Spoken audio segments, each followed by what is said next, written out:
श्रद्धेय दिवाकर जी के बारे में पिछले दिनों महासती जी के द्वारा भी आप सुन रहे हैं कि श्रद्धेय जैन दिवाकर चौथमल जी महाराज, जिनकी संप्रदाय से नाम से हम पहचाने जाते हैं, लेकिन मैं आपको कह दूं, जिन्होंने कभी आचार्य पद नहीं लिया, जिन्होंने कोई पद नहीं लिया, उसके बावजूद भी आज हम उस संप्रदाय के नाम से जाने जाते हैं। ये उनकी लोकप्रियता और उनका प्रभाव था। उनका प्रभाव झोपड़ी से लेकर महलों तक। कल ही आपने सुना था कि एक आदिवासी भील भी जो तिखुतों का पाठ से चलते रास्ते जंगल में कोई संत मिल गए तो उन्हें वंदन और नमस्कार करने लगा और पूछा तो बताया सब चौथमल जी महाराज के कारण उन्होंने हमें धर्म का उपदेश दिया है। हम सोचें, उस झोपड़ी से लेकर एक कसाई के जो हाथ में छुरे लेकर चलते थे, जो जानवरों को काटते थे, मारते थे, उन्हें भी जैन धर्म का अवलोकन कराया और जैन के मार्ग पर चलना सिखाया, जिन्हें आज वीरवाल जैन के नाम से पूरे राजस्थान मध्य प्रदेश में चलते हैं। सैकड़ों की संख्या में, हजारों की संख्या में वो वीरवाल जैन परिवार है कि जिन्होंने अपने हाथ से वो कटारी छोड़ी, जो रंगे हुए हाथ खून से रहते थे उन्हें बंद किया और आज वह एक सुशिक्षित और एक धार्मिक व्यक्ति के रूप में सामायिक प्रतिक्रमण और तपस्या में मांस खमन जैसे तप भी वे वीरवाल जैन करते हैं।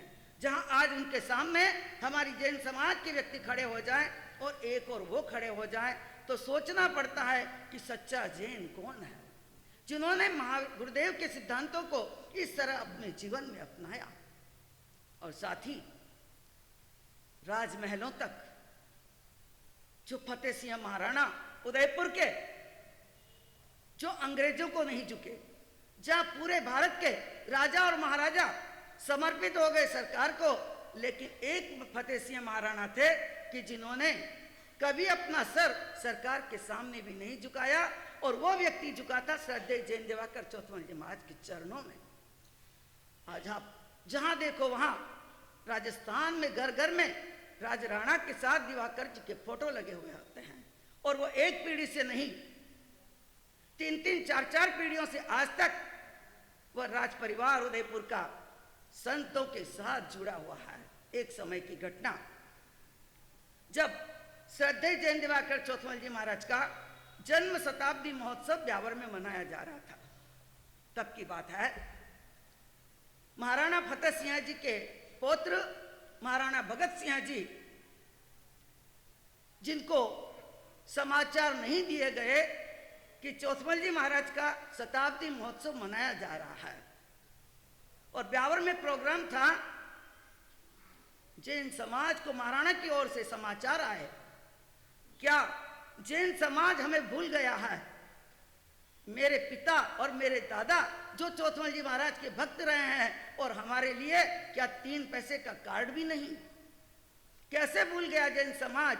उसी समय ब्यावर समाचार आए और श्रावक संघ महाराणा को निमंत्रण देने को गया और महाराणा स्वयं भगत सिंह जी ब्यावर के उस प्रोग्राम के अंदर उपस्थित हुए और अपनी सारी घटनाएं सुनाई कि आज तक हमारा राज परिवार इतना गुरुदेव के प्रति समर्पित रहा है। हम सोचें, उन राजराणाओं को कितना विश्वास था। श्रद्धेय जैन दिवाकर जी का जब स्वर्ण जयंती महोत्सव मनाया गया, 50वां दीक्षा जयंती, जो आज हेरिटेज सिटी में आ गया, चित्तौड़ का वह फतेह प्रकाश महल, उसी में गुरुदेव को ठहराया गया था। और स्वर्ण जयंती महोत्सव जब मनाया गया है, राजा राणा तो उपस्थित हुए ही, लेकिन उस समय की उनके प्रति जनता की कितनी भावना और कितनी भक्ति थी जो आज हम देख कर आए हैं। उस चित्तौड़ में 1.25 किलो सोने से लिखा हुआ है स्वर्ण जयंती महोत्सव। क्या लिखा हुआ है? आज भी वह सुरक्षित रखा हुआ है अपनी समाज के पास कि सोने में लिखा था, पूरा 1.25 किलो सोने से लिखा हुआ है स्वर्ण जयंती महोत्सव। और गुरुदेव आगामी दृष्टि थी, उनकी दूर दृष्टि थी। उस जमाने में उन्होंने वृद्धाश्रम खोला था, जो आज तो वृद्धाश्रम की जगह जगह मांग हो रही है, लेकिन पहला वृद्धाश्रम जैन संतों की प्रेरणा से यदि खुला तो कहाँ खुला? चित्तौड़ में श्रद्धेय जैन दिवाकर जी की उस महान भावना कि भविष्य में न जाने क्या होने वाला है, कैसी स्थिति आने वाली है, तो वहां पर वृद्धाश्रम खोला गया। हम सोचें गुरुदेव की दूरदृष्टि कैसी थी और कितनी थी। जैसा कि आप सुनते हैं कि चमत्कार तुमने दिखलाया, तुमने अफीम का गुड़ है बनाया। अफीम का गुड़ बनाना कोई खेल नहीं था, ये चमत्कार की घटना थी कि गुरुदेव जहां पर भी मांगलिक कह देते थे वहां पर सारे अनर्थ टल जाते थे। एक बार मध्य प्रदेश के सुहासड़ा मंडी करके एक गांव है, उस गांव का जब गुरुदेव पधारे प्रवचन हो रहे थे और प्रवचन में वहां के श्रावक जो प्रमुख थे रंगलाल जी सेठ, वो वहां पर प्रवचन में बैठे हुए थे। अचानक उनका लड़का आया, चेहरा उतरा हुआ, पिता के कान में कुछ शब्द कहे। पिता घबराया, उठा और गुरुदेव के चरणों में आकर सिर झुका दिया। गुरुदेव, गुरुदेव ने बोला क्या बात है? गुरुदेव, अब आपका चेला नहीं बच सकता है। क्या हुआ? घर पर रेड आई हुई है और मुझे जाना होगा। गुरुदेव ने मांगलिक सुनाई और गए घर पर। जाकर देखा चारों ओर पुलिस बैठी हुई है। गुरुदेव ने अपना प्रवचन समाप्त किया और सीधे गुरुदेव उसके घर पर पहुंचे। लेकिन जहां कहा जाता है रेड आने के बाद कोई किसी नए व्यक्ति को अंदर आने जाने नहीं देता, लेकिन श्रद्धेय जैन दिवाकर चौथमल जी महाराज को किसी को रोकने की हिम्मत नहीं। सब लोग बैठे हुए, सरकारी भी देख रहे हैं। श्रद्धेय गुरुदेव सीधे अंदर गए। रंगलाल जी धड़क रहे हैं क्योंकि अफीम का व्यापार, और एक गड़ा नहीं, दो गड़े नहीं, 4 गड़े अफीम से भरे हुए घर के भीतर। अब पकड़ाना सहज है कि जैसे ही रेड आ गई है आकर देखेंगे तो हाथों में हथकड़ियां जरूर पड़ेगी। चेहरा उदास है, आंखों से आंसू बरस रहे हैं। गुरुदेव ने कहा कहां पड़ा है माल, चलो भीतर। गए और वहां पर मांगलिक सुना दी और गुरुदेव लौट गए। लेकिन काश हम भी ऐसी जगह हों, हमें भी विश्वास न हो कि कहां अफीम है तो अफीम ही रहेगा। लेकिन जैसे ही गुरुदेव रवाना हुए और वे लोग आए अंदर चेकिंग करने के लिए, माल कहां पड़ा है दिखा दिया। ये पड़ा हुआ माल है। लेकिन जैसे ही किसी ने कपड़ा खोला, ऊपर से ढका हुआ था, हटाया कपड़ा और देखा, सोचते हैं क्या चीज है ये। सेठ ने कहा जो है आप देख लो। कुछ भी नहीं बोले। एक व्यक्ति ने उठाया इतना सा और मुंह में चखा। कड़वा नहीं, क्या स्वाद आया? मीठा स्वाद आया। अरे ये तो गुड़ लगता है पुराना। रंगलाल जी कुछ नहीं बोले। सरकार कहती है कैसे लोग हैं, ईर्ष्यावश द्वेषवश तुम्हारे बारे में गलत बोल दिया, सेठ हम क्षमा चाहते हैं। और क्या हो गए? रवाना हो गए। सेठ के जान में जान आई कि मैं क्या हो गया, बाल बाल बच गया। इसीलिए कहा जाता है अफीम का क्या बना, गुड़ बना। लेकिन गुड़ बना नहीं, सिर्फ स्वाद पलट गया था। इसलिए क्या लगा, सामने वाले को गुड़ की तरह वह जहर भी मीठा लगा।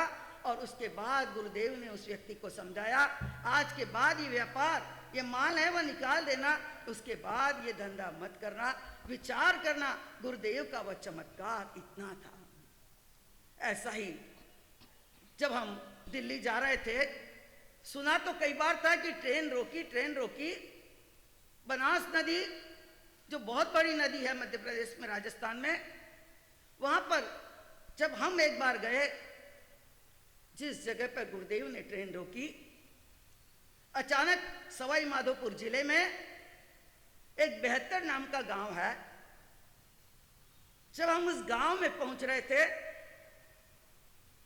वहां के श्रावकों ने बताया, जैसे ही हमारे साथ जो गाड़ी थी उस पर जैन दिवाकर लिखा हुआ, लोग बड़े खुश हो गए, प्रसन्न हो गए।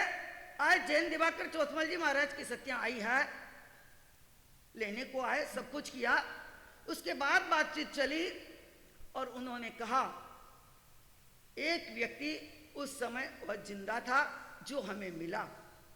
वह व्यक्ति कहता है मैं खुद उस समय मौजूद था जब बनास नदी के ऊपर रेलवे ब्रिज पर 250 लोग हम जैन दिवाकर जी को पहुंचाने के लिए गए हुए थे।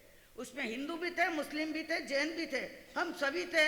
अब उसमें से एक मैं जिंदा हूं और एक मुस्लिम जिंदा है। हमने खुद ने आंखों से देखा कि श्रद्धेय दिवाकर जी ने जब ट्रेन आई और हम सब 250 लोग पुल पर चल रहे हैं, बचने को कोई जगह नहीं, कोई स्थान नहीं, जाए तो जाए कहां, और ट्रेन अचानक आ रही है तेजी से।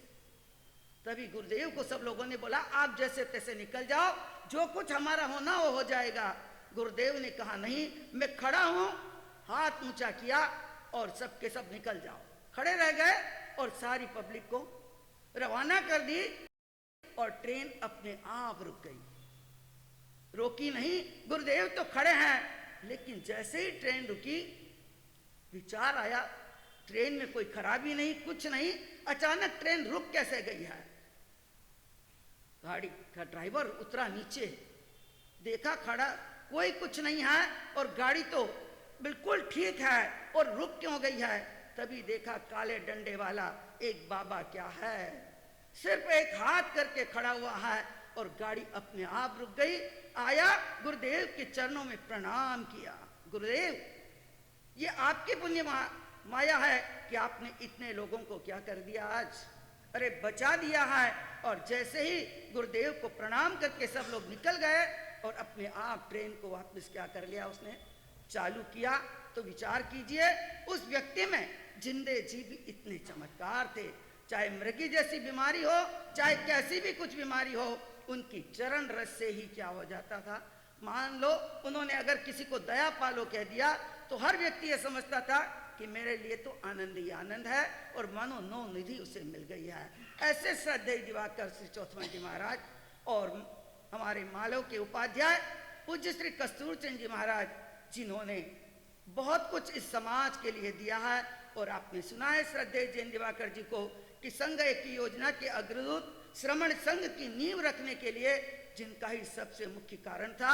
ऐसे श्रद्धेय गुरुदेव के आज इस जयंती के पावन अवसर पर मैं अपने तहे दिल से उन्हें चरण वंदना करती हूँ। और गुरुदेव आप स्वर्ग में जहाँ कहीं पर भी हो, हमारे पर इसी प्रकार आपका आशीर्वाद बना रहे।